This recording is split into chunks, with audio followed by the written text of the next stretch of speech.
ओम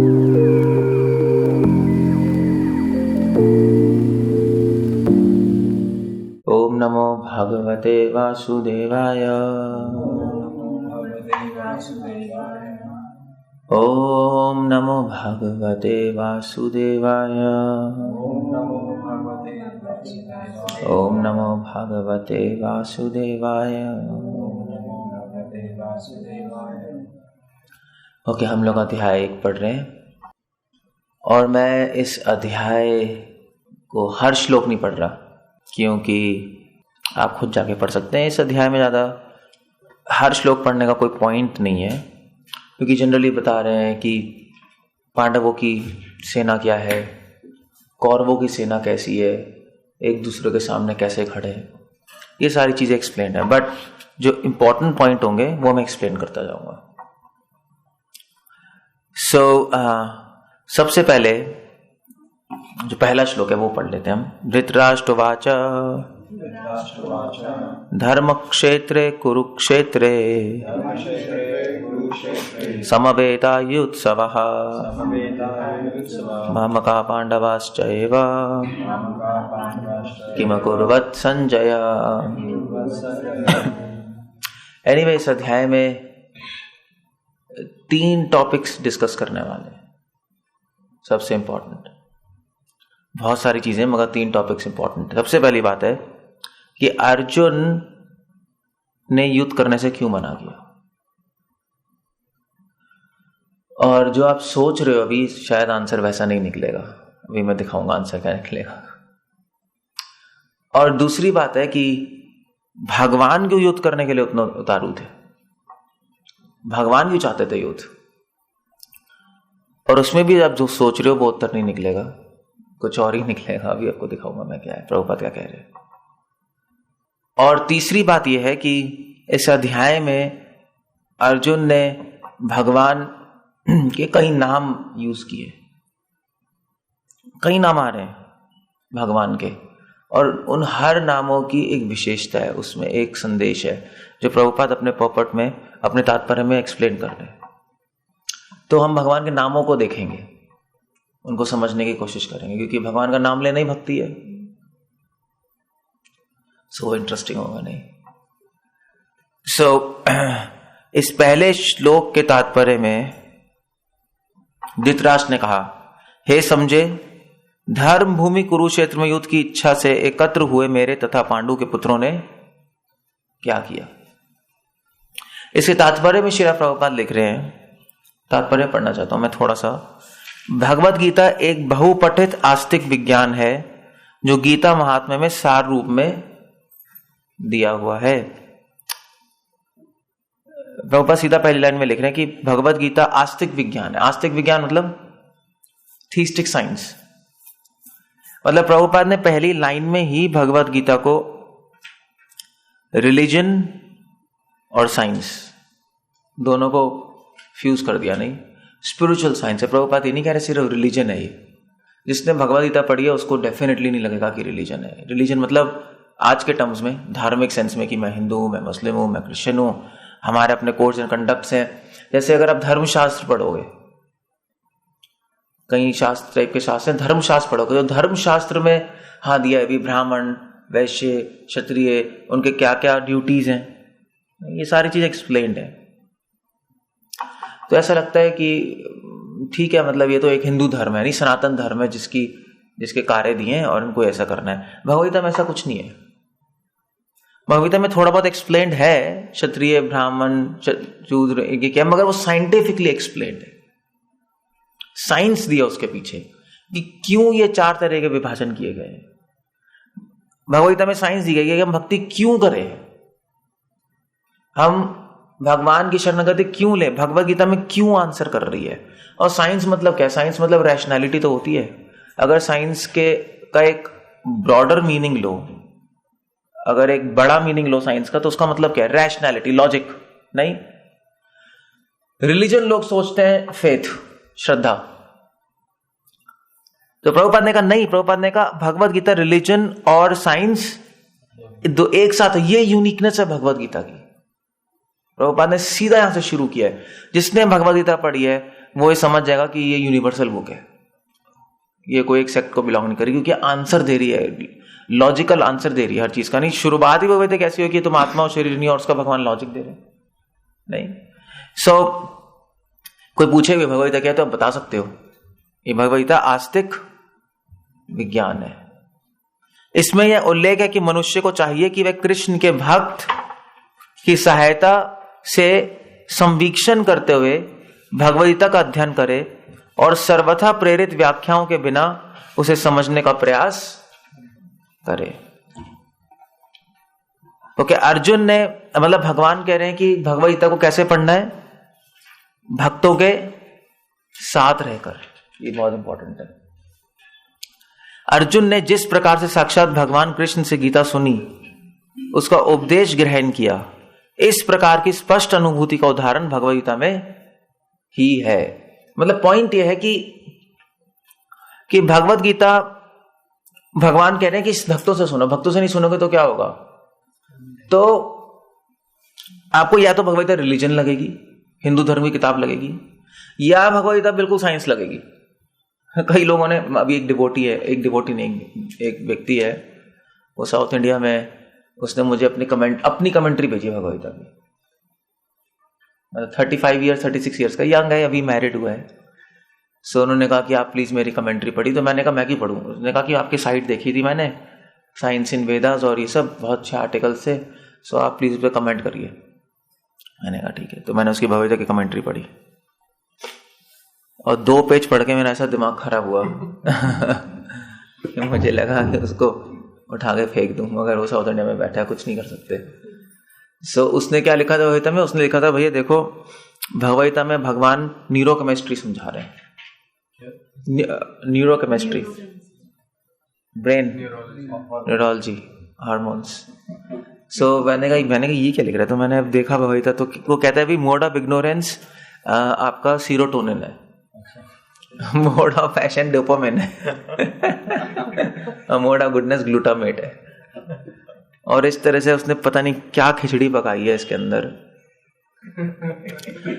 सब भक्तों से नहीं पढ़ोगे तो या तो ये बिल्कुल साइंस बन जाएगी, या क्या बन जाएगा, बिल्कुल रिलीजन, फेथ, अंधा विश्वास। नहीं, हमारी हिंदू धर्म की किताब है, आरएसएस या ये लोग जो है पागल लोग, मतलब इनफैक्ट पागल ही हैं, निक्कर में घूमते रहते, मतलब हिंदू कहते हैं और भगवद गीता पढ़ी भी नहीं उन्होंने। मतलब दैट्स द पॉइंट। गलत नहीं है निक्कर में घूमना, बट आप इतनी बड़ी बड़ी बातें कर रहे हो और अपने को हिंदू कह रहे हो, अपना आपने महाभारत पढ़ी है ना, गीता पढ़ी है, दैट्स द पॉइंट। सो इसलिए प्रभुपाद ने दूसरी लाइन ये लिखी है सीधा कि भगवद गीता किसकी सहायता से पढ़नी चाहिए, भक्तों की सहायता से, तब वो रिलीजन, तब वो स्पिरिचुअल साइंस लगेगी। अर्जुन ने जिस प्रकार साक्षात भगवान कृष्ण से गीता सुनी, उसका उपदेश ग्रहण किया, उस प्रकार स्पष्ट अनुभूति को उदाहरण भगवद गीता में ही है। सबको पता है ना, पहले श्लोक का तात्पर्य पढ़ रहे हैं।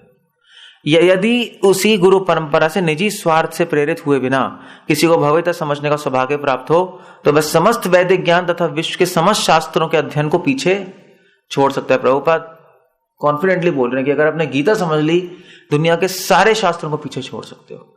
मतलब गीता पढ़ ली तो आप दुनिया में कहीं भी जाके डिबेट कर सकते हो, कोई क्वेश्चन ही नहीं है, किसी को भी हरा सकते हो। अभी गप नहीं है, प्रभुपाद ने करके ही दिखा दिया। प्रभुपाद की कन्वर्सेशंस पढ़ो, मॉर्निंग वॉक्स पढ़ो, प्रभुपाद गीता ही कोट कर रहे सिर्फ। मतलब मैं भी प्रीचिंग करने आ रहा हूं, मैं भी गीता ही बोलता हूँ। पिछली बार मैं वहां पे गया था बॉस्टन में, तो वहां पे हार्वर्ड यूनिवर्सिटी का कोई आया हुआ था प्रोफेसर फिजिक्स का, 2-3 आए हुए थे। तो मैंने भगवद गीता बोला, मैंने बोला कि भगवद गीता कितनी साइंटिफिक है, ये बहुत इन्फ्लुएंस होकर उन्होंने गीता खरीद ली। कह रहे थे मैं आता था, मुझे तो सब ऐसे, मुझे समझ ही नहीं आ रहा था क्या चल रहा है। भगवद गीता अच्छी तरह पढ़ो। प्रभुपाद कह रहे हैं भगवद गीता ही बस पढ़ो, भगवद गीता पढ़ो, भगवद गीता चलो, भगवद गीता बोलो, भगवद गीता खाओ, भगवद गीता सब कुछ कर डालो। यही होनी चाहिए आपके सपने में, जो whatever it is, law book है ना हमारी। पाठक को भगवद गीता में न केवल अन्य शास्त्रों की सारी बातें मिलेंगी, अपितु ऐसी बातें भी मिलेंगी जो अन्य शास्त्र में उपलब्ध। ये बहुत इंपॉर्टेंट लाइन है एक्चुअली, कि इसमें वो चीजें हैं जो सारे शास्त्रों में, वो चीजें नहीं है जो सारे शास्त्रों में, वो चीजें भी हैं जो सारे शास्त्रों में नहीं है। यही गीता का विशिष्ट मानदंड है। प्रभुपाद कह रहे हैं ये गीता का स्टैंडर्ड है। सो गीता जब आप पढ़ोगे ना तो आपको ऐसी भी चीजें मिलेंगी जो और शास्त्रों में नहीं। जैसे उदाहरण के लिए जो और शास्त्रों में वो तो मिलेगा ही, जैसे आत्मज्ञान, भगवान ने आत्मा ज्ञान दिया, वो तो उपनिषदों में है ही। कई श्लोक तो वर्बैटिम है, मतलब कई श्लोक तो सेम टू सेम हो रहे हैं। ऐसे कठोपनिषद में श्लोक है, रथ का एग्जाम्पल दे रहे हैं कि घोड़े इंद्रियां हैं, लगाम मन है, और वो उसका ऑलमोस्ट वैसा ही श्लोक गीता में भी है कि इंद्रियों से ऊपर मन है, मन से ऊपर बुद्धि है, बुद्धि से ऊपर अहंकार, उससे ऊपर आत्मा है। कई श्लोक तो बिल्कुल सेम टू सेम है। और कुछ ऐसा भी ज्ञान है जो और शास्त्रों में नहीं है, जैसे अवतार का कॉन्सेप्ट। अवतार का कॉन्सेप्ट उपनिषदों में नहीं है कि भगवान अवतार लेके, ईश्वर इस संसार में अवतार लेके आते हैं उसी रूप के अंदर, उसी रूप में, वो नहीं है, वो भी है इसके अंदर। तो आप देख रहे हो, वो भी है जो नहीं है, वो भी है जो है। यही गीता का स्टैंडर्ड है। स्वयं भगवान कृष्ण द्वारा साक्षात उच्चारित होने के कारण यह पूर्ण नास्तिक विज्ञान है, और स्वयं भगवान ने बोली है। बाकी सारे शास्त्र तो व्यासदेव ने रचना की है, मगर ये स्वयं भगवान ने बोली है। ओके, प्रभुपाद यहाँ पे भगवद्गीता की इंपॉर्टेंस बता रहे हैं फर्स्ट श्लोक में। फिर उसके बाद हम आगे चलते हैं, और मैं सारे श्लोक नहीं पढ़ रहा हूं, आप देख लो कि दुर्योधन द्रोणाचार्य में बात हो रही है, सब लोग युद्ध में आमने सामने खड़े हैं, वो एक्सप्लेनेशन है। वहां कौरव खड़े हैं, पांडव खड़े हैं, और कृष्णा खड़े हैं उनके साथ, अर्जुन के साथ। अब हम इस श्लोक पे आ जाएंगे, नेक्स्ट श्लोक पे, श्लोक number, I just tell you, go, अपने घर जाके आप ये सब पढ़ लेना दोबारा से जाकर। और लेट्स सी, ओके, श्लोक नंबर 15। पांचजन्यम ऋषिकेशो देवदत्तम धनंजय पौंड्रम दधमौ महाशंकम भीम कर्मा बिरकोदरा। तो मैंने बताया था गीता में हम क्या डिस्कस करेंगे, भगवान के नाम जो यूज कर रहे हैं अर्जुन। आफ्टर ऑल हमें नाम से मतलब है नहीं, हमें युद्ध से तो ज्यादा मतलब नहीं है। युद्ध से इसलिए मतलब है क्योंकि कृष्ण है, और कृष्णा में हमें क्या मतलब है सबसे ज्यादा, उनके नामों से। नहीं, चैतन्य महाप्रभु का यही मत है, परम विजयते श्री कृष्णा संकीर्तन। और इसलिए प्रभुपाद भगवान के हर नाम को डिटेल्स में एक्सप्लेन कर रहे हैं तात्पर्य में। सो नाम से क्या मतलब है हमें, इसमें कौन सा शब्द इस्तेमाल हो रहा है, ऋषिकेश। ऋषिकेश, भगवान कृष्ण ने अपना पांचजन्य शंख बजाया, भगवान का नाम का इस्तेमाल करे, ऋषिकेश। प्रभुपाद सीधा इसमें भगवान का नाम डिस्कस करने। इस श्लोक में भगवान कृष्ण को ऋषिकेश कहा गया क्योंकि वह ही समस्त इंद्रियों के स्वामी है। प्रभुपाद लिख रहे हैं कि यहां पर अगर आप पॉपट पढ़ोगे तो प्रभुपाद लिख रहे हैं कि अर्जुन ने भगवान को ऋषिकेश इसलिए कहा क्योंकि अर्जुन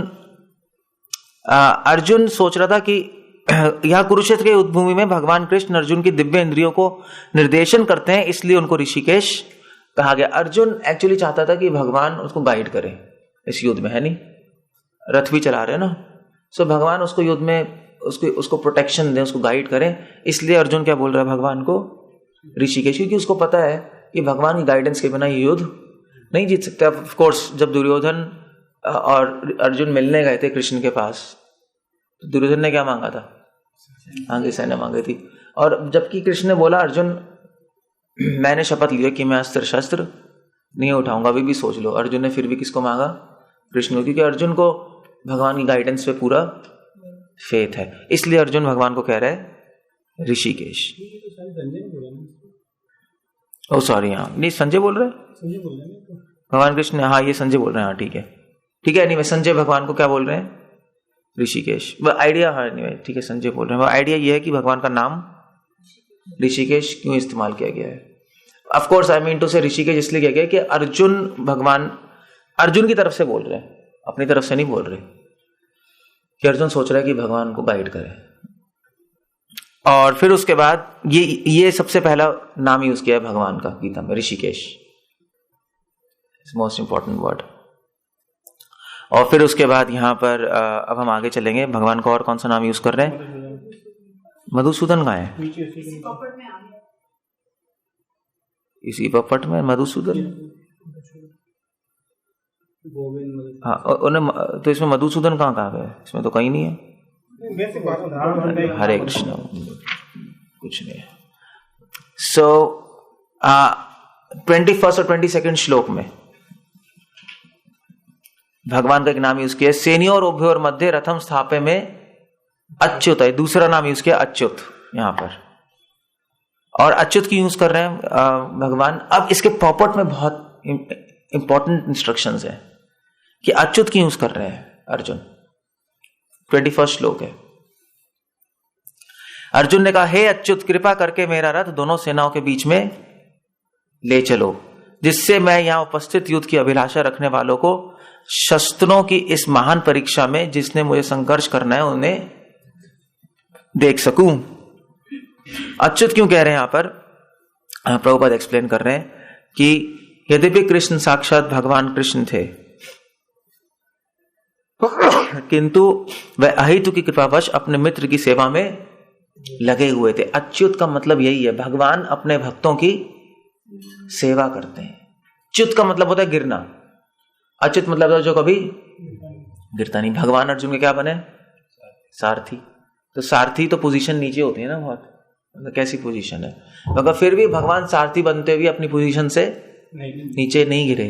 भक्त अगर भगवान की सेवा करता है तो भगवान भी भक्त की सेवा करते हैं। और भगवान जब भक्त की सेवा करते हैं तो कोई भगवान को सेवक नहीं कहता, भगवान को क्या बोलता है? कृपा के सागर है, उल्टा बोलते हैं बल्कि।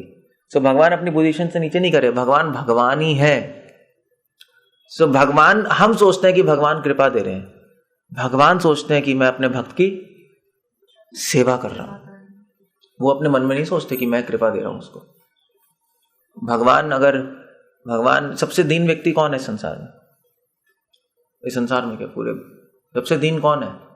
कृष्णा। कृष्णा से दीन कौन हो सकता है? उनसे कंपटीशन थोड़ा ना कर सकते हैं। सबसे अहंकारी कौन है? कृष्णा।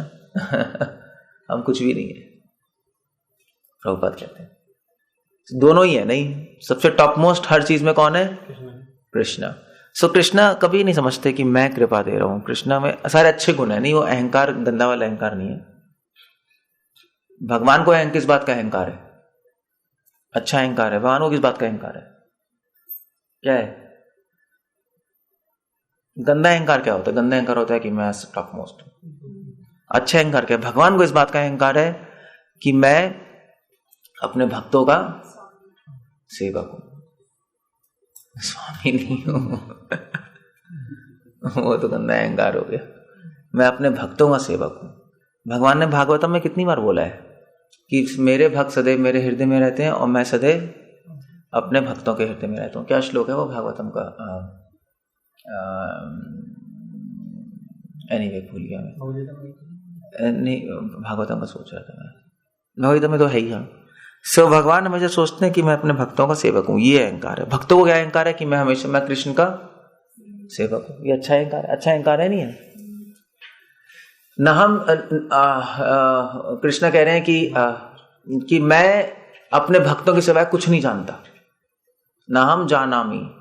अम्बरीश महाराज के लिए कह रहे हैं, क्योंकि वो सदैव मेरे हृदय में वास करते हैं और मैं सदैव उनकी सेवा के बारे में सोचता रहता हूं। और प्रभुपाद अपनी अगली लाइन में सीधा लिख रहे हैं, देखो क्या लिख रहे हैं। वह अपने भक्तों पर स्नेह दिखाने में कभी भी नहीं चूकते, इसलिए अर्जुन ने उन्हें अच्युत क्या? अच्युत मतलब होता है, अच्युत के दो मतलब बता रहे हैं भगवान यहां प्रभुपाद। एक मतलब है जो अपनी पोजीशन से गिरता नहीं। सो भगवान सेवक बन के भी सेवक नहीं कहलाएंगे, उनको भगवान ही कहेंगे। सेवक बन के नहीं करेंगे, सेवा कर रहे हैं। सेवक बन जाएंगे तो लोग नहीं कहेंगे सेवा कर रहे हैं, सेवक बन जाएंगे तो लोग कहेंगे कृपा कर रहे हैं अपने भक्तों पे। और दूसरा मतलब अच्युत का है कि जो कभी चूकता नहीं, जो भी गिरता नहीं, जो कभी सेवा करने का मौका कभी भी छोड़ेगा नहीं, सेवा करने से कभी भी गिरेगा नहीं। अपने स्टैंडर्ड से नहीं गिरते भगवान। भगवान का स्टैंडर्ड है कि अपने भक्तों की सेवा करके वो रहेंगे। भगवान अपने भक्तों की सेवा का अवसर ढूंढते रहते हैं और कभी नहीं चूकते, समझे? और किन भक्तों की सेवा करते हैं? जो भक्त उनकी सेवा करते हैं, है नहीं? जो भक्त अपने प्लान में पड़े रहेंगे तो भगवान भी प्लानिंग करते रहेंगे अपनी, और क्या करेंगे? जैसे यह था माम प्रपद्यन्ते ताम सते भजाम्यहम्। इसलिए भगवान का सबसे पहले नाम क्या इस्तेमाल किया था? ऋषिकेश। भगवान उनकी इंद्रियों को गाइड करेंगे, उनकी इंद्रियों को कंट्रोल करेंगे जो भगवान की सेवा करेंगे। वो भगवान की तरफ से सेवा है, मैं तुम्हारी इंद्रियों को अपनी तरफ खींच लूंगा। इसलिए ऋषिकेश का मतलब तभी है जब अच्युत का मतलब समझोगे, तभी ऋषिकेश के बाद कौन सा सीधा नाम इस्तेमाल हुआ है, अच्युत। इस सीक्वेंस भी इंपॉर्टेंट है भगवान के नाम के, अभी मैं बता दूंगा कैसे चल रहा है। सीक्वेंस भी इंपॉर्टेंट है। अगर हम अच्युत का नाम नहीं समझेंगे तो ऋषिकेश हम नहीं समझ सकते, वो काम ही नहीं करेगा। आप कहोगे भगवान को ऋषिकेश कह रहे हैं, वही काम वासना बनी पड़ी रहेगी आपकी इंद्रियों में। आप करते रहो कोशिश कंट्रोल करने की, नहीं कर सकते। क्यों नहीं हो रहा? जबकि भगवान को ऋषिकेश बोला है, भगवान सारे इंद्रियों को कंट्रोल करने वाले स्वामी है। आप कहोगे कंट्रोल तो कर रहे हैं मगर हो ही नहीं रहा, क्योंकि आपने दूसरा नाम नहीं समझा, क्या? अच्युत। और अच्युत का मतलब क्या है? जिस प्रकार भगवान किसी सेवा करने में चूकते नहीं भक्तों की, उसी प्रकार हम भी भगवान से सीख सकते हैं कि हम भी भगवान की सेवा करने में चूके नहीं। भगवान की सेवा का अवसर छोड़ो मत, दैट्स इंपॉर्टेंट। अगर आप भगवान की सेवा का अवसर छोड़ते रहोगे तो भगवान भी आपको छोड़ देंगे। जब सेवा आएगी आपने अवसर छोड़ दिया, जब माया आएगी ना तो भगवान भी आपको छोड़ देंगे। वैसे बहुत अच्छा चलता रहेगा, वैसे आप सब लेक्चर में बैठे ही हो, कुछ नहीं हो रहा आपको, मगर जब माया आएगी तब ऐसी काम वासना आएगी, घुमा देगी आपको। आप कहोगे भगवान ने बचाया क्यों नहीं मुझे? भगवान कहेंगे बेटे जब मेरी सेवा का अवसर आया था तूने भी तो छोड़ा था। जब इंपॉर्टेंट पॉइंट आया सेवा का तब तूने छोड़ दिया। अब जब इंपॉर्टेंट पॉइंट तेरी लाइफ में आया माया का तो मैंने तुझे छोड़ दिया, कर लो। इसलिए फॉल डाउन होता ही इसलिए है। इसलिए ये दोनों लाइन इतनी इंपॉर्टेंट है कि मतलब पूरी बुक लिख सकते हैं इस पे। फॉल डाउन होता ही इसलिए इसलिए नहीं क्योंकि हम भगवान की सेवा नहीं कर रहे, इसलिए क्योंकि हम भगवान की सेवा का अवसर छोड़ देते हैं। इसलिए कर्ण की तरह समय आने पर भूल जाएंगे, सब कुछ भूल जाएंगे, सब कुछ भूल जाएंगे। वैसे बहुत अच्छा चलता रहेगा, मगर एक दिन आप गंदी चीज देखोगे, माइंड आउट पूरा। और फॉल आप कहोगे भगवान ने बचाया है नहीं यार, वो सबको अच्छा चल रहा था, मैं तो 1 सेकंड पहले 7th को स्वामी था, अब क्या हो गया? मैं छुल्लक बन गया। होता है नहीं ऐसा। 1 सेकंड बहुत मन लगता है और दूसरे सेकंड बिल्कुल आउट, यही होता है ना। ऐसा क्यों हो रहा है? क्योंकि आप भी तो भगवान का यही कर रहे हो, सेवा कर रहे हो कभी, और जब मेन सेवा का अवसर आया तब भाग गए, सो गए। कहाँ थे भैया? भूल गया। कोई रिस्पॉन्सिबिलिटी नहीं। अगर आप भगवान की सेवा की रिस्पॉन्सिबिलिटी नहीं लोगे तो भगवान भी आपकी रिस्पॉन्सिबिलिटी नहीं लेने वाले, बस नहीं लेने वाले। तभी मुझे गुस्सा आया था जब उसका साउंड सही नहीं हुआ था आम्रपाली का, क्योंकि सेवा तो चल रही है, मगर जब सेवा का अवसर आया तब आप चूक गए। मेन पॉइंट तो तभी था ना जब भी प्रोग्राम हो रहा है, लेक्चर हो रहा है, उस टाइम ही तो जरूरत है साउंड की, main that's the most important thing. तभी मैंने कहा यार ये तो सेवा से चूक ही गए, सेवा से आप चूकोगे तो फिर भगवान भी आपको बताएंगे कि क्या होती है माया। भगवान बदला नहीं ले रहे, बट भगवान सिखा रहे आपको कि रिस्पॉन्सिबल बनो, सर्विस में रिस्पॉन्सिबल बनो। तो 2 लाइन सबसे इंपॉर्टेंट है। इसलिए अच्युत, प्रभुपाद के प्रॉपर्ट्स में प्रभुपाद ने सब कुछ लिखा है। अगर आप ध्यान से पढ़ोगे ना तो बहुत कुछ आ जाएगा हाथ में। ठीक है नहीं? ठीक है। सो अच्युत इसलिए कह रहे हैं या ये प्रॉपर्ट हो गया एनीवे। ओके, और इस प्रॉपर्ट में प्रभुपाद ये भी एक्सप्लेन कर रहे हैं कि अर्जुन लड़ने से मना क्यों कर रहा था। दूसरा क्वेश्चन है ना हमारा, लड़ने से मना क्यों कर रहा था? हम सोच रहे हैं कि अर्जुन लड़ने से मना कर रहा है क्योंकि बहुत रीजंस आएंगे ना फर्स्ट चैप्टर में कि भी मैं सबको मार दूंगा तो स्त्रियां विधवा हो जाएंगी, उसके बाद श्राद्ध कौन करेगा, पिंडदान कोई करने वाला नहीं होगा, और क्या रीजन से कि अगर सब मर जाएंगे तो राज्य कोई होगा ही नहीं, इतना खून खराब हो जाएगा बेकार में, मेरे छोटी सी इच्छा के लिए नहीं, एक राज्य के लिए हमने इतना खून खराब कर दिया। हो क्या रहा है कृष्ण? अर्जुन के माइंड में कोई लॉजिक सेट हो नहीं रहता, और ऊपर से बीच पितामह द्रोणाचार्य ऐसे पिता माता गुरु को मार रहे हैं हम, और इतना बड़ा पाप लग गया। किसने मारा हिस्ट्री में आज तक अपने पिता को, अपने गुरु तुल्य व्यक्ति को? मगर प्रभुपाद यहाँ पे लिख रहे हैं कि अर्जुन युद्ध करने वो मेन रीजन नहीं था, वो रीजंस थे, वो सेकेंडरी रीजंस थे। अर्जुन सोच रहा है धर्म की हानि होगी, जो भी अपने मन से सोच रहा है, लिस्ट बना दी। मेन रीजन वो नहीं था।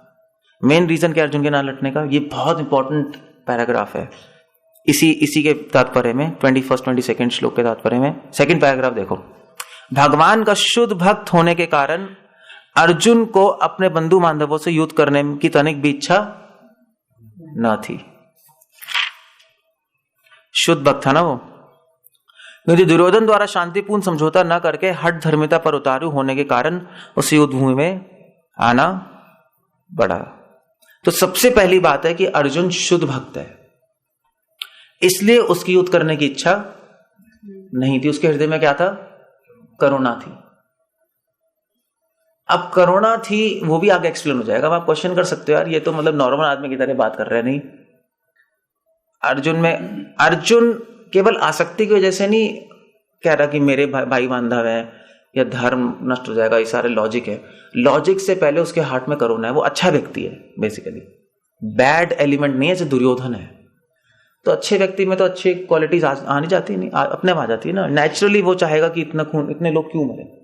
मतलब एजेंडा हमारा है दुर्योधन और मेरा, उसके लिए करोड़ों लोग मर गए, ये कोई सेंस नहीं बैटरी नहीं, जिनको कुछ लेना देना नहीं है इस चीज से, इतने सारे सैनिक, इतने सारे हाथी घोड़े हैं, वो क्यों मरे। तो he is a good man. तो एक कारण ये है, इसलिए लॉजिक्स दो चीजें होती हैं, एक लॉजिक होता है, एक नेचर होती है। नहीं, एक गंदे आदमी के पास भी लॉजिक आते हैं, एक अच्छे आदमी के पास भी लॉजिक आते हैं। जब गंदे आदमी के पास लॉजिक आते हैं ना, तो उस लॉजिक क्या होते हैं, कैसे लॉजिक होते हैं? लॉजिक तो लॉजिक है, 1+1 2 ही है। एक गंदा आदमी 1+1 2 बोलेगा, अच्छा आदमी 1+1 2 बोलेगा। जो गंदा आदमी 1+1 2 बोलेगा तो बोलेगा कि ये 1 है, ये 1 है, दोनों को गोली मार दो। लॉजिक तो 1+1 2 ही आई। अच्छा आदमी 1+1 2 बोलेगा कि ये 1 है, ये 1 है, दोनों को छोड़ दो। तो आप समझ देख रहे हो, आप लॉजिक से आप डिसाइड नहीं कर सकते क्या अच्छा है क्या बुरा है।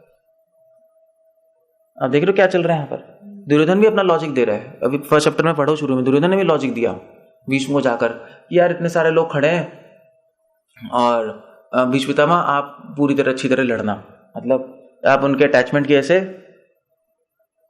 अपनी लड़ाई कम मत कर देना। आप तो चाहते हो अर्जुन को, मैं जानता हूं, मगर आपको हमारी पूरी प्रोटेक्शन करनी पड़ेगी क्योंकि आप हमारे सेनापति। और दुर्योधन के भी लॉजिक थे, क्योंकि दुर्योधन के लॉजिक गलत रिजल्ट में ला रहे थे, है नहीं। अर्जुन के लॉजिक सही फल ला रहे हैं। लॉजिक से आप डिसाइड नहीं कर सकते क्या सही है क्या गलत है। आपको पहले से अच्छा व्यक्ति होना चाहिए, समझे, तब आपका लॉजिक सही डायरेक्शन में जाएगा। तो अर्जुन अच्छा व्यक्ति था, इसलिए उसने कहा भगवान मैं नहीं लड़ूंगा। क्यों? क्योंकि उसके हृदय में करुणा थी। उसका लॉजिक कह रहा था, ये नहीं कह रहा था कि धर्म नष्ट हो जाएगा, जो भी हो जाएगा, वो चीजें थी। अर्जुन में धार्मिक भी है। मेन चीज थी कि यार इतने लोग क्यों मरे हमारे एजेंडा के लिए, अच्छा आदमी है नहीं है। दुर्योधन उल्टा सोच रहा है, भैया हम लड़ेंगे, क्यों नहीं लड़ेंगे, हमारा सैनिक है, उनको मरना ही चाहिए, हमारे नौकर है, वो हमारे लिए नहीं मरेंगे तो किसके लिए मरेंगे, हमारा नमक खाया उन्होंने। वो बिल्कुल उल्टा सोच रहा है। सो एक कारण यह है कि उसके हृदय में करुणा है। मगर कोई क्वेश्चन उठा सकता है कि जो करुणा है अर्जुन के हृदय, ये तो नॉर्मल मंडेन चीज चल रही है ना, है नहीं। अर्जुन तो भक्त है। एक अच्छा आदमी भी, जैसे मान लीजिए ऋषि भी होता है, ऋषि भी कहता क्यों मारे हम किसी को, क्यों कहता नहीं, छोड़ो यार। ऑफकोर्स वो डर के भी कहते हैं, अर्जुन डर नहीं रहा। कोई भी अच्छा आदमी कहेगा यार क्यों मारे हम इतने लोगों को, अपने लिए, मतलब एक हमारी फैमिली की लड़ाई है, उसके लिए इन लोगों को क्यों मारे। तो करुणा बहुत ही एक साधारण आदमी की लग रही है, मगर साधारण आदमी की करुणा नहीं है। करुणा क्या है, ये साधारण है या आध्यात्मिक है, ये हमें डिसाइड करना है नहीं। अब प्रभुपाद इसको भी एक्सप्लेन करेंगे आगे, आप देखना गीता में आएगा। समझ, मेरे क्वेश्चन समझ रहे हो नहीं समझ रहे हो। एक साधारण करुणा होती है, एक साधारण करुणा तो हम सब में भी है। आध्यात्मिक करुणा भगवान से संबंधित होती है। उसका मतलब क्या है वो आ जाएगा अभी मैं बताऊंगा क्या है। सो ये थोड़ी इंडिकेशन आ गई कि अर्जुन क्यों युद्ध नहीं करना चाहता। वो रीजन बात के रीजन पहले ये। ओके, सो अब आगे कहां जाए हम। ओके, इसमें 24 श्लोक में आ जाओ। 24 श्लोक में अर्जुन का एक नाम बोल रहे हैं, संजय, गुड्डाकेश। गुड्डाकेश का मतलब क्या है? प्रभुपाद लिख रहे हैं 24 श्लोक में, एवं मुक्तो ऋषिकेशो गुड्डाकेशेन भारत सेनो रघुवर मध्य स्थापित रथम उत्तम। प्रभुपाद लिखने तात्पर्य में इस श्लोक में अर्जुन को गुड्डाकेश कहा गया है। गुड्डाकेश नहीं, गुड्डाकेश का अर्थ है नींद, जो नींद को जीत ले उसे कहते हैं गुड्डाकेश। जो नींद का अर्थ अज्ञान भी होता है, प्रभुपाद लिख रहे, जो अज्ञान को जीत ले उसको भी गुड्डाकेश कहते हैं। अर्जुन ने दोनों को जीत लिया, नींद को भी और अज्ञान को भी। तो उसका मतलब क्या है नींद और अज्ञान को जीतने का? कृष्ण के भक्त के रूप में वह कृष्ण को क्षण भर भी नहीं भूल पाया, क्योंकि भक्त का स्वभाव ही ऐसा होता है। यहां तक कि चलते सोते हुए भी कृष्ण के नाम रूप गुणों तथा लीलाओं के चिंतन से भक्त कभी भी मुक्त नहीं रह सकता। सो ज्ञानी मुक्ति चाहते हैं, मुक्ति नहीं चाहते। वो तो कृष्ण से भी मुक्ति चाहते हैं। हाँ भैया, पहले कृष्णा कृष्णा बोलो, फिर कृष्णा नाम भी छोड़ दो और निराकार में लीन हो जाओ। इसलिए भक्त मुक्ति नहीं चाहते। हम थोड़े ना मुक्ति चाहते हैं भगवान से, हम तो बल्कि हम तो और बंधन चाहते हैं। सो अर्जुन चलते हुए, जागते हुए, सोते हुए कभी भी कृष्ण को नहीं भूलता था, इसलिए उसका नाम क्या है? गुड्डाकेश। इसलिए उसका नाम गुड्डाकेश है। और फिर उसके बाद ये एक अर्जुन का नाम इस्तेमाल हुआ है। और फिर उसके बाद 28 श्लोक पे आ जाओ। और 28 श्लोक में अब इस श्लोक में प्रभुपाद तात्पर्य में लिख रहे हैं कि अर्जुन की करुणा कैसी थी। अर्जुन की करुणा की बात कर रहे थे हम, या आध्यात्मिक थी या भौतिक थी। अर्जुन की करुणा ऐसी तो नहीं है जैसे और लोगों की होती है, बेचारे को माफ कर दो, वो तो माया है, हमें ना अच्छे से लेना देना है ना बुरे से, हम तो सेवक हैं। मगर अर्जुन की करुणा कैसी है? तो इस 28 श्लोक में लिख रहे हैं, अर्जुन ने कहा, हे कृष्ण, इस प्रकार युद्ध की इच्छा रखने वाले अपने मित्रों तथा संबंधियों को अपने समक्ष उपस्थित देखकर मेरे शरीर के अंग कांप रहे हैं और मेरा मुंह सूखा जा रहा है। इस श्लोक को पढ़ के ऐसा लगता है कि अर्जुन सोच रहा है कि मेरे, जैसे नॉर्मल आदमी नहीं होता कि भी हमारे रिलेटिव्स मर जाएंगे तो इस फिर क्या, कैसे होगा, क्या होगा, मतलब मेरे ही चाचा ताऊ सब सामने खड़े हैं। मगर ऐसी बात नहीं है, अर्जुन आसक्त नहीं है इन लोगों से। अर्जुन, प्रभुपाद लिख रहे हैं, अर्जुन का मुंह क्यों सूख रहा है? क्योंकि अर्जुन में करुणा है। और करुणा क्यों है? अब आप देखो यहां पे क्या लिख रहे हैं प्रभुपाद। प्रभुपाद लिख रहे हैं यहां पर, तात्पर्य में लिख रहे हैं, यथार्थ भक्ति से युक्त मनुष्य वह सारे सद्गुणों रहते हैं जो सत्पुरुषों या देवताओं में पाए जाते हैं, जबकि अभक्त अपनी शिक्षा तथा संस्कृति के द्वारा भौतिक योग्यताओं में चाहे कितना ही उन्नत क्यों ना हो, उनमें ईश्वरीय गुण से विहीन होते हैं। लिख रहे हैं भौतिक गुण और ईश्वरीय गुण। आ गया नहीं आ गया पहली लाइन में? मेला नहीं मिला आप लोगों को, या ढूंढी रहे हो अभी? गुणों की बात छोड़ दो, आपको मिल गया लाइन, मिल गया सबको। भौतिक योग्यताओं में उन्नत हो सकते हैं मगर ईश्वरीय गुण से विहीन होते हैं। इसे दो तरह के गुण है, एक भौतिक गुण, एक ईश्वरीय गुण। भौतिक गुण में भी करुणा होती है, ईश्वरीय गुण भी करुणा होती है, मगर दोनों में बहुत अंतर होता है। क्या अंतर है? अंतर यह है कि श्रील प्रभुपाद कोट कर रहे हैं यहां पर। प्रभुपाद लिख रहे हैं, आप लाइन ढूंढ लो, अर्जुन में ऐसे लक्षण किसी दुर्बलता के कारण नहीं अपितु हृदय की कोमलता के कारण थे, जो भगवान के शुद्ध भक्त का लक्षण है। श्लोक कोट कर रहे हैं आप, ऐसे आस्ति भक्तिर भगवती कंचना। जो देवताओं में गुण होते हैं वो सारे भक्तों में अपने आप आ जाते हैं, जो भक्त नहीं उनमें कैसे कोई गुण अच्छे हो सकते हैं। कहने का मतलब है कि अर्जुन का गुण कैसे? करुणा का ईश्वरीय गुण है। और श्रील प्रभुपाद अपने, I'll just quote you, Srila Prabhupada अपने नेक्टर ऑफ डिवोशन में चैप्टर 47 में ये एक्सप्लेन कर रहे हैं। प्रभुपाद कह रहे हैं कि करुणा एक ईश्वरीय गुण है जो भक्तों में होता है। उसका मतलब क्या है? जो साधारण आदमी में करुणा है और भक्तों की करुणा में क्या अंतर है, यही क्वेश्चन चल रहा है ना। सो प्रभुपाद लिख रहे हैं कि करुणा क्या है? जब ईश्वरीय करुणा क्या है? जब भगवान से संबंधित होकर करुणा होती है तो उसको क्या बोलते हैं? ईश्वरीय करुणा। जब भगवान से संबंधित होकर किसी को दुख होता है और उस दुख के कारण करुणा आती है, उसको ईश्वरीय करुणा कहते हैं।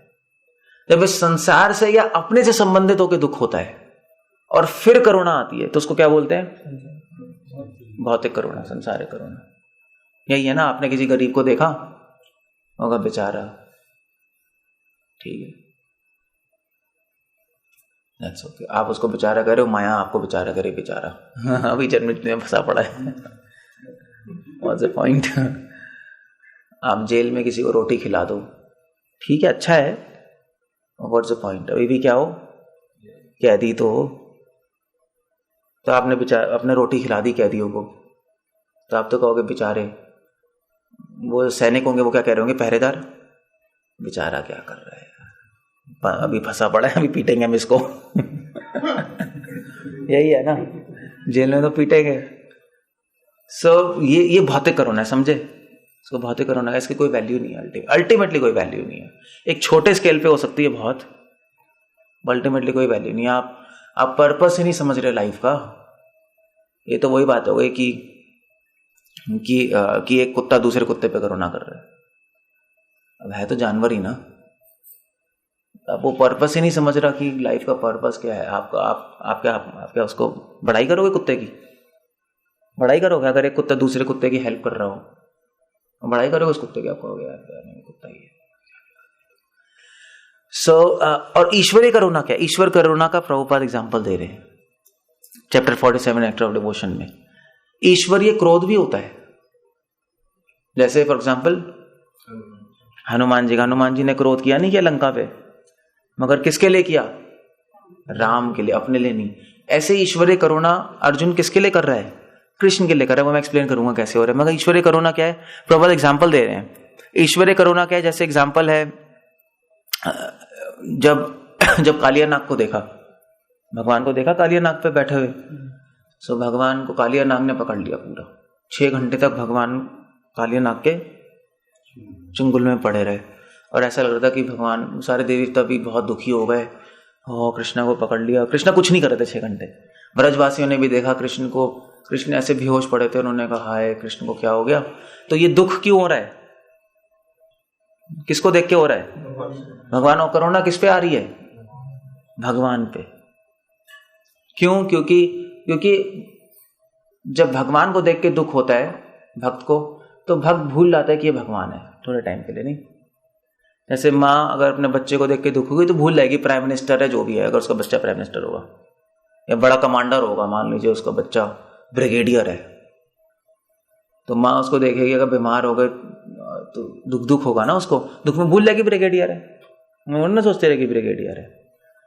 और वो भी भूल जाएगा कि ये साधारण स्त्री है। नहीं, तो दुख शोक में व्यक्ति भूल जाते हैं। नहीं, संसार में ऐसे होता है ना, शोक में भूल जाते हैं ना सिचुएशन को। इसलिए भगवान से संबंधित शोक होता है तो सिचुएशन भूल जाता है भक्त कि भगवान है और मैं भक्त हूं। वो सिर्फ ये सोच रहा है कि हाय कृष्ण का अब क्या होगा, मतलब तो हमारे कृष्ण तो फंस गए वहां। तो इसलिए डिवोटीज को भगवान पे करुणा आ रही है, देवी देवताओं को भगवान पे करुणा आ रही थी, स्पेशली ब्रजवासियों को। और उस करुणा को क्या बोलते हैं हम? ईश्वरीय करुणा। ये एक एग्जाम्पल है। दूसरा एग्जाम्पल दे रहे हैं, जैसे फॉर एग्जाम्पल शंखचूड़ का। शंखचूड़ था ना, उसने क्या किया था? शंखचूड़ ने भगवान की गोपियों को अटैक किया था। डीमन था, डीमन कंस ने भेजा था शंखचूड़ को। तो शंखचूड़ आया, भगवान की रासलीला हो रही थी, कृष्ण और गोपियां और बलराम जी भी थे वहां, घूम रहे थे ऐसे ही। तो शंखचूड़ ने कहा मैं कृष्ण की गोपियों को चुरा के ले जाऊंगा, और फिर उसके बाद जब कृष्ण आएंगे मेरे पास छुड़ाने के लिए तो मार दूंगा उसको। उसका प्लान था अपना कुछ। तो उसने गोपियों को अटैक किया, और बलदेव, जब बलराम जी ने देखा कि शंखचूड़ गोपियों को ले जा रहे, तो भगवान को बहुत दुख हो रहा था, क्योंकि भगवान एकदम से डिसाइड नहीं कर पाया क्या करूंगा। भगवान भी डिसाइड नहीं कर पाए, क्योंकि भगवान उस टाइम गोपियों के साथ थे ना। तो ज्यादा शोक में व्यक्ति भूल जाता है सिचुएशन को, ज्यादा प्रसन्नता में भूल जाता है ना सिचुएशन को। जैसे पिता अपने बच्चे का याद होता है तो भूल जाता है कि मैं पिता हूं, वो भी बच्चे की तरह खेलने लगेगा। उसको समझ नहीं आ रहा था क्या हो रहा है, उस टाइम बच्चा ही बन जाएगा। सो ऐसे भगवान इतने आनंद में होते हैं अपने गोपियों के साथ, अपने भक्तों के साथ, कि वो भूल जाता है कि मैं भगवान तो शंखचूड़ एक एक करके गोपी को चुराने ले जा रहा है। भगवान सोच रहे क्या करूं मैं, क्या करूं, मेरा क्या होगा, ये क्या मैं फंस गया सिचुएशन में। भगवान ऐसी बातें सोच रहे हैं। Like an ordinary man he can't think कि बहुत हैप्पीनेस में, बट धीरे धीरे भगवान को याद आने लगेगा, अरे मैं तो भगवान हूं। मैं इस सिचुएशन में पूरा बच्चा ही बन गया, जैसे पिता बच्चे बन गए ना। पिता को फिर धीरे धीरे ध्यान आएगा जब बच्चे को उठा के ले जाएंगे कि यार मैं घोड़ा क्या बनाऊं, मैं बच्चा थोड़ा ना हूं। सो मगर भगवान को ध्यान से पहले बलराम जी को पूरा सिचुएशन समझ आ गई कि ये तो डीमन चुरा के ले जा रहा है गोपियां, और कृष्णा तो अभी भूले बैठे हैं कि ये भगवान है तो सुख में।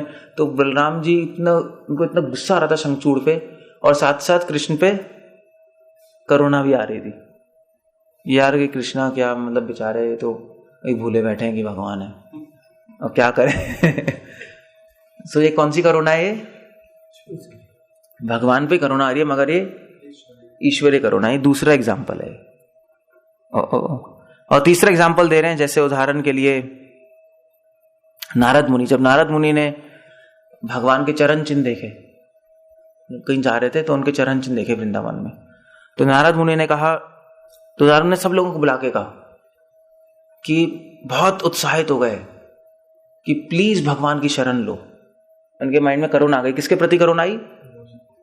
नहीं, लोगों के प्रति। भगवान के चरण चिन्ह देके किस पे करुणा आई? लोगों के प्रति आई। तो ये भी कैसी करुणा हो गई? अब देख रहे हो, अब थोड़ा शिफ्ट हो गया। पहले भगवान पे करुणा आ रही थी, मगर अब लोगों पे करुणा आ रही है। मगर लोगों पे करुणा आने का कारण क्या था? भगवान के चरण चिन्ह। ये एक और एग्जांपल दे रहे हैं। जब तो एक बार सहदेव और नकुल, साथ में जा रहे थे, तो सहदेव और नकुल ने भगवान के चरण चिन्ह देखे, तो वो चिल्लाने लगे, हे माद्री। तो सहदेव नकुल की माँ कौन है? माद्री है ना। तो चिल्लाने लगे, हे माद्री आप कहाँ हैं? हे पांडु, उनके फादर जो चले गए थे, कि आप कहाँ हैं, आप हमें छोड़ के क्यों चले गए? हमें बहुत दुख हो रहा है, हमें इतनी करुणा आ रही है आप पे कि आपको भगवान के चरण चिन्ह के दर्शन नहीं हुए। ये ईश्वरीय करुणा है। तो प्रभुपाद यहां पे लिख रहे हैं, पता है, ये लाइन लिख रहे हैं Prabhupada, in devotional service without strong attraction to lord there may sometimes be spoiling and other symptoms, but never stress and lamentation that are symptoms of devotional service in compassion. Prabhupada लिख रहे हैं, ईश्वरीय करुणा तभी आती है जब भगवान से बहुत आसक्ति हो। जब कम आसक्ति होती है तो हंसी आएगी, बड़ा आनंद आएगा। मगर जब बहुत आसक्ति होगी तो क्या होगा? तो जीवों पे क्या होगा? जीवों पे करुणा आएगी। इसलिए प्रीचिंग क्या है? प्रीचिंग यही है। प्रीचिंग ईश्वरीय करुणा से होती है, भौतिक करुणा से नहीं होती। जब आपको लोगों को देख के दुख होगा कि बेचारे ये कृष्ण इनको कृष्ण की भक्ति करने का सौभाग्य ही नहीं मिल रहा, भगवान के चरण में इतना आनंद है और ये बेकार में सड़ रहे हैं, तब जो करुणा आएगी वो ईश्वरीय करुणा है। समझे नहीं समझे? सो वो तब प्रीचिंग होती है, और वो तब होगी जब आपको भगवान से बहुत ज्यादा आसक्ति होगी। आसक्ति कम होगी तो आप अपने चैंट एंड बी हैप्पी में होगे। गलत नहीं है chant and be happy, Prabhupada कह रहे chant and be happy, but जब चैंट एंड बी हैप्पी होते होते आप एडवांस कर जाओगे, तब चैंट एंड बी अनहैप्पी होने लगोगे। आप अपने लिए तो हैप्पी होगे, बट दूसरों के लिए अनहैप्पी हो जाओगे कि यार इनका क्या होगा। तो this is devotional service in compassion. इसको भक्ति कहते हैं करुणा में, करुणामयी सेवा। ये करुणामयी सेवा, इसलिए प्रचार डिवोशनल सर्विस इन कंपैशन है। समझे? मगर ईश्वरीय करुणा है, ध्यान रखना, भौतिक करुणा नहीं है, ये ईश्वरीय करुणा है। अभी समझ आ गया? नहीं आ गया? तो अर्जुन में कौन सी करुणा है? ईश्वरीय करुणा या भौतिक करुणा? अब बात कर रहे हैं। प्रभुपाद कह रहे हैं ईश्वरीय करुणा नहीं है इस तात्पर्य में, 28 तात्पर्य में। अर्जुन ने कौन सी करुणा है? ईश्वरीय करुणा है, भौतिक करुणा क्यों? क्योंकि अर्जुन क्यों दुखी हो रहा है अपने बांधवों को देखकर? अर्जुन ये सोच रहा है कि बेचारे सब लड़ने आ गए, सब मर जाएंगे, और मेरा तो इतना सौभाग्य, हमारा इतना सौभाग्य कि हम भगवान से संबंधित हैं, भगवान की रक्षा में है। ये बेचारे भगवान की शरण नहीं ले पा रहे और ऐसे ही मर जाएंगे इस युद्ध में, ऐसे ही मर जाएंगे, अपना जीवन इनका एलो और गैलो। यही है ना, खत्म। अर्जुन को इसलिए दुख हो रहा है उनको देखकर, अपने हार्ट्स ऑफ हार्ट्स में एक कारण, बहुत सुपरफिशियल कारण है कि धर्म की हानि हो रही है, मेरे स्वजन मर जाएंगे, बहुत सुपरफिशियल कारण है। कई कारण होते हैं ना माइंड में, है नहीं? एक व्यक्ति के माइंड में एक कारण नहीं होता। अब आप किसी से पूछो कि तूने चोरी क्यों की, तो कहेगा मैंने चोरी की, मुझे भूख लग रही थी, मैंने चोरी की। फिर उसको पीटो, यार साले तूने चोरी क्यों की, तू बता। फिर कहेगा नहीं नहीं एक्चुअली मुझे भूख लग रही थी, मगर मेन कारण ये नहीं है, मेन कारण ये है कि मेरा भाई हॉस्पिटल में है, अब वो मरने वाला है, तो चोरी करके मैं बेच के पैसे कमाएगा, उसके लिए दवाई खरीदूंगा। ऐसा होता है नहीं होता है? कारण दोनों थे, भूख भी लग रही थी और वो भी था, मगर मेन कारण क्या था कि उसका भाई था। नहीं, सो कारण तो दोनों होते हैं। कारण भाई तूने पैसे क्यों चुराए, लालच आ गया, देखकर लालच आ गया, जब पैसे को देखा लालच आया, मगर मेन कारण नहीं था। मेन कारण जब मैं घर से चला था तो पैसे में से चुरा रहा था कि पैसे चुरा के मैं गरीबों में बांटूंगा, तो मैं रॉबिन हुड बनना चाहता था। नहीं, बनना तो रॉबिन चाहता था, मगर जैसे पैसे देखे थोड़ा सा लालच वो भी आ गया। तो अर्जुन का ऐसे ही है। अर्जुन का मेन रीजन था कि वो उसको करुणा थी कि यार इतने सारे लोग मर रहे हैं, भगवान की शरण नहीं ले पा रहे, मेरे साथ भगवान स्वयं खड़े हैं, मेरे सामने खड़े हैं, इनके सामने खड़े हैं और ये भगवान की शरण नहीं ले पा रहे, भगवान को मारने का करुणा आई, मेन कारण था। मगर फिर जब वो देखता रहा ना उन लोगों को, तो फिर धीरे थोड़ी सी क्या आ गई, थोड़ी सी आसक्ति भी आ गई। जैसे पैसे को देख के थोड़ा सा लालच भी आ गया ना, वरना तो रॉबिन हुड चलने था। वो नहीं था अलादीन नहीं थी, खुलदा सिमसिम नहीं था वो। तो जब वो अंदर गया तो अच्छा व्यक्ति था, मगर जब उसने हीरे जवाहरात देखे उसको आंखें, भैया ये कहाँ आ गए, इतना सारा धन मिल गया। थोड़ी देर के लिए वो कौन था वो, जो मैं अलादीन ही था ना, अली बाबा। हाँ अली बाबा थे। अली बाबा अच्छा व्यक्ति था, अंदर गया तो उसने देखा इतना सारा धन है, थोड़े टाइम के लिए अली बाबा का माइंड भी, उसने कहा इतना सारा धन है, फिर एकदम से उसका माइंड सही ट्रैक पे आ गया, क्योंकि अच्छा व्यक्ति थे ना, कि नहीं यार ये सब धन तो चुराया हुआ है, गलत है, ये सब है, मैं हो सकता है मैं लेके गरीबों को बांट दूंगा, आधा अच्छा। वो ऐसा सोच रहा था थोड़े टाइम के लिए। तो ऐसे अर्जुन है, अर्जुन का मेन कारण ये था कंपैशन। प्रीचर था ना अर्जुन ने कहा यार इनको अपनी भक्ति नहीं लगी, मगर जब थोड़ा देखा तो थोड़े टाइम के लिए उसका लॉजिक आउट हो गया। उसका वो सोचने लगा मेरे भाई बंधु मर जाएंगे, फिर क्या होगा क्या नहीं होगा, फालतू के लॉजिक आने लगे थोड़े टाइम के लिए। इसलिए इस अध्याय में दोनों चीजें चल रही हैं, आप देख रहे हो दोनों चीजें चल रही है। प्रभुपाद कभी कह रहे हैं अर्जुन आसक्त था, कभी कह रहे हैं कि अर्जुन में ईश्वरीय करुणा थी। आप पढ़ो, दोनों चीजें हो सकती हैं एक आदमी में। आदमी बहुत कॉम्प्लेक्स होता है, नहीं एक कारण नहीं होता कुछ भी काम करने का। ठीक कह रहा हूं नहीं कह रहा हूं? बहुत कॉम्प्लेक्स सिचुएशन होती है, थोड़े टाइम के लिए कुछ विचार रहता है, फिर इसलिए तो अर्जुन को गीता बोली, अर्जुन गीता सुन के कन्विंस हो गया, है नहीं? अगर अर्जुन में आसक्ति मेन कारण होती तो 1000 गीता बोल लेते, फिर भी अर्जुन का कुछ नहीं होने वाला था, जैसे हमारा कुछ नहीं हो रहा। बोल दी ना 1000 बार, क्योंकि हमारा मेन कारण ही आसक्ति है। अर्जुन का ये सुपरफिशियल कारण था, इसलिए गीता बोलते ही वो कारण हट गया, और मेन कारण तो करुणा है ही। अर्जुन की करुणा थी कि क्यों मरे, भगवान की भक्ति नहीं मिलेगी। भगवान ने उस कारण को जस्टिफाई कर दिया। भगवान ने कहा अर्जुन छोड़ो यार, युद्ध में जो मरेंगे उनको मेरी प्राप्ति, तुम्हारा यही है ना करुणा इसलिए हो रही ना कि इनको मेरी प्राप्ति नहीं होगी, छोड़ो, युद्ध में मरेंगे तो मेरी प्राप्ति हो जाएगी, इसलिए तुम लड़ो। अर्जुन ने कहा हाँ ठीक है चलो यार, मेरी आसक्ति थोड़े मोमेंटरी थी वो तो हट गई, और ये भी मैं सेटिस्फाई हो गया हूँ कि इनको आपकी प्राप्ति हो जाएगी, अब मैं युद्ध करूंगा। समझ रहे हो क्या चल रहा है? इसलिए इतना आसान नहीं पहला चैप्टर समझना, बहुत सारी चीजें चल रही हैं इसके अंदर। सो ठीक है, नहीं ठीक है, समझ गए। अर्जुन इसलिए मना कर रहा था लड़ने को। तो मैंने पहले ही बोला था ना, जो आप सोच रहे हो वैसा कुछ नहीं निकलेगा। आपने पता नहीं कितनी बार फर्स्ट चैप्टर पढ़ा होगा, मगर ये चीज दिखाई नहीं देती। इस प्रभुपाद के तात्पर्य में सब कुछ है। ओके, अब उसके बाद हम आगे चल रहे हैं, और हम यहां पे जा रहे हैं 32, 33, 34, 35 श्लोक में। और अर्जुन यहां पे भगवान के नाम बोल रहा है, हे गोविंद। आ रहा है नहीं आ रहा है? किम नो राजे न गोविंद। गोविंद क्यों बोल रहे नाम है?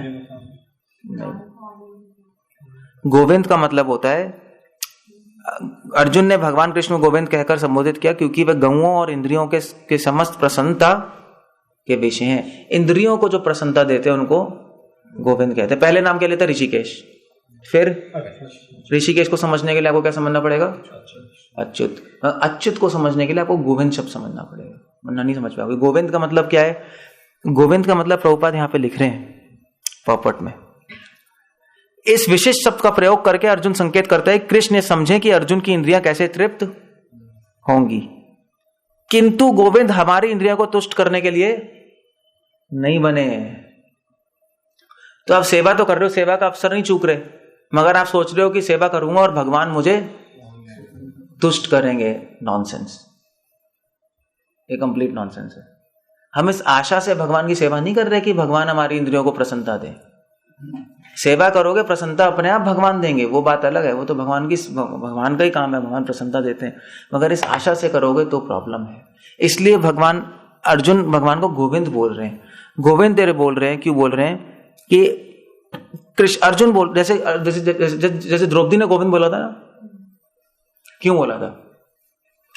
द्रौपदी कह रही है कि कृष्णा आप इंद्रियों को आनंद देने वाले हैं, इसलिए मेरी इंद्रियां अपनी सेवा में लगा लीजिए, क्योंकि सेवा करके ही भगवान आनंद देंगे। स्वयं हमें सेवा से मतलब है, जो भगवान की सेवा करता है भगवान उसको आनंद देंगे। सो द्रौपदी कह रही है कि हे गोविंद मुझे अपनी सेवा में लगा लीजिए, अब मुझे अपनी कोई परवाह नहीं, मैंने आपको सरेंडर कर दिया है।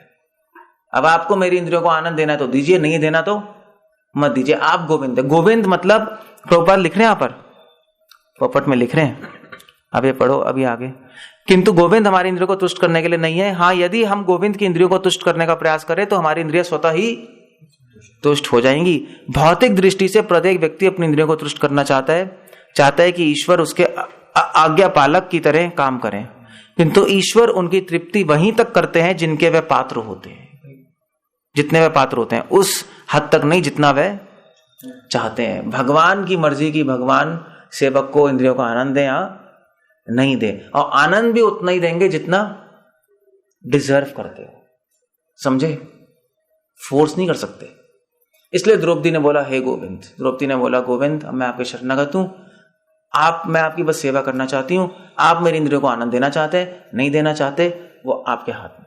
आप मेरी रक्षा करना चाहते हैं, नहीं करना चाहते, आपके हाथ में, अब मैंने सरेंडर कर दिया। ऐसे अर्जुन भी बोल रहा है कि हे गोविंद मैंने आपको सरेंडर कर दिया है, अब मुझे नहीं पता क्या होगा इस युद्ध का, मैं मारूं नहीं मारूं, इसका रिजल्ट होगा क्या होगा क्या नहीं होगा, अब आप गोविंद हैं, आप देखिए। अगर इसका रिजल्ट दुख चाहते हैं तो दुख दे दीजिए, आप प्रसन्नता चाहते हैं तो प्रसन्न कर दीजिए अपने भक्तों को, अब आपकी मर्जी। मतलब सरेंडर कर दिया एक्चुअली अर्जुन ने। तो सेवा को कोई मतलब नहीं अगर हम भगवान को सरेंडर्ड नहीं है। इसलिए अच्युत के बाद क्या इस्तेमाल कर रहे हैं? गोविंद। और अर्जुन तो नहीं लड़ना था युद्ध, चलो ये तो मैं समझ आ गया। तीसरा क्वेश्चन क्या था? पहला क्वेश्चन था कि भगवान के कितने नाम इस्तेमाल हो रहे हैं, वो तो हो गए, क्या क्या नाम थे। दूसरा था कि अर्जुन क्यों नहीं लड़ना आता था, उसका भी मेन कारण पता लग गया, अर्जुन में ईश्वरीय करुणा थी। तीसरा कि भगवान क्यों उतारू थे लड़ने के लिए। हम क्या सोचते हैं भगवान क्यों लड़ाई चलना आते थे? धर्म संस्थापना अर्थाया, ये भी एक बहुत एक्सटर्नल रीजन था, मेन कारण नहीं था। मेन कारण भगवान युद्ध पे इसलिए उतारू थे क्योंकि प्रभुपाद इसकी आखिरी लाइन में लिख रहे हैं, देख लो आप, इसी तात्पर्य की, मतलब आखिरी के ऊपर लाइन, मतलब थर्ड लास्ट लाइन, इस तात्पर्य की थर्ड लास्ट लाइन। भगवत भक्त दुष्टों से प्रतिशोध नहीं लेना चाहते। मिल गया पेज नंबर 46 पे। भगवत भक्त दुष्टों से प्रतिशोध नहीं लेना चाहते, श्लोक 32, 33, 34, 35 के तात्पर्य में, ऑलमोस्ट आखिरी लाइन। किंतु भगवान दुष्टों द्वारा भक्त के उत्पीड़न को सहन नहीं कर पाते। भगवान किसी व्यक्ति को अपनी इच्छा से क्षमा कर सकते हैं, किंतु यदि कोई उनके भक्तों की हानि पहुंचाता है तो उसे क्षमा कभी नहीं करते। लोग भूल गए थे कि द्रौपदी का चीरहरण हुआ है, भगवान नहीं भूले थे। लोग भूल गए थे कि पांडवों को इतना दुराचार किया है। हो सकता है पांडवों ने खुद भी भुला दिया कि छोड़िए भगवान, दुराचार हम पे किया है। अर्जुन भी कह रहे हैं भगवान भूल जाइए, चलिए क्या है, जो हो गया हम चलते हैं। भगवान कह रहे हैं नॉनसेंस, मैं नहीं भूल सकता हूं। इसलिए भगवान उन दुराचारियों का वध करने के लिए उद्यत थे, यद्यपि अर्जुन उन्हें क्षमा करना चाहता था। भगवान अपने भक्तों के प्रति अगर कुछ हो गया कभी नहीं भूलते, किसी ने कुछ हार्म किया तो उसका भक्त बदला नहीं लेंगे, मगर भगवान जरूर बदला लेंगे। यही तो प्रेम है, नहीं? वरना प्रेम है क्या? अगर भगवान भी माफ कर दें, चलो माफ किया, तो प्रेम ही क्या है? नहीं, प्रेम को कोई मतलब नहीं है ना फिर उसमें। सो कृष्णा इसलिए युद्ध पे उतारू थे, इसलिए नहीं ये धर्म संस्थापना अर्थ है संभाव में हो गए। धर्म तो स्थापना ऐसे भी हो जाएगी, भगवान वहीं बैठे बैठे भी कर देंगे। भगवान तो इसलिए मानना आते थे क्योंकि इन्होंने मेरे भक्तों को तंग किया, मैं उनको छोड़ूंगा नहीं। सो ये कौन सा गुण है? ये भी ईश्वरीय गुण है, नहीं? ऐसा लग रहा है कि भगवान बदला ले रहे हैं, मगर ये बदला लेना ये अच्छा है, बुरा नहीं है, क्योंकि अपने लिए नहीं हो रहा, नहीं? सो जैसे ईश्वरीय करुणा है, ऐसे ईश्वरीय बदला भी होता है। ये भगवान की तरफ से ईश्वरीय बदला। तो भगवान के भक्तों को कुछ कहे तो भगवान बदला लेते हैं, भगवान को कुछ कहे कोई तो भक्त फिर क्षमा नहीं करेंगे। ठीक है, मेरे अगेंस्ट किया तो क्षमा कर देंगे, वैसे मैं क्षमा नहीं कर सकता। क्योंकि इसलिए भीम ने दुर्योधन के जितने भी भाई थे ना 100, भीम ने शपथ ली थी कि मैं इनका खून पीऊंगा, उनका सीना फाड़ के। तो युधिष्ठिर महाराज, ये लोग अर्जुन तो सब भाई ये राक्षस है, क्या हो गया इसको, भीम को खून पीना फाड़ फूड़ के, मतलब बड़ी अजीब सी बात है। भीम ने कहा मैं पीऊंगा, क्योंकि इन्होंने, भीम को बहुत गुस्सा था किस बात का, क्योंकि इन्होंने किसको गाली दी थी? कृष्ण गाली देते थे, ये कृष्ण ऐसे ही है, योगी है, जो भी मतलब पांडवों की हेल्प करते रहता है, छलिया है, पॉलिटिशियन है, बोलते रहते नहीं थे। तो भीम को इस बात का बहुत गुस्सा था कि कृष्ण के प्रति इन्होंने ऐसे ऑफेंस गाली क्यों दी, अब मैं इनको 100 के 100 को मारूंगा मैं। ये कौन सा बदला है? ईश्वरीय बदला, समझे? ये अलग टाइप का होता है। ये सारे दैवी गुण है, ये दैवी गुण है, अच्छे गुण है, स्वार्थ के लिए नहीं है, ये भगवान के लिए। इसलिए भगवान लड़ना चाहते थे। बस ये अध्याय खत्म हो गया, फिनिश। अब आप जाके पढ़ लेना। हरे कृष्णा। श्रील प्रभुपाद की